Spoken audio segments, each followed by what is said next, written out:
नींद आ रही, सो जाओगे।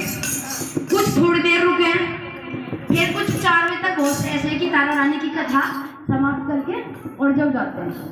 तो हम जब पूरी रात जागरण में जागते तो नींद तो आई जा।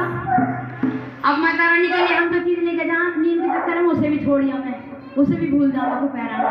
तो क्या है कि रात गई जगराते में, हम वहीं पे पड़ के सो गए।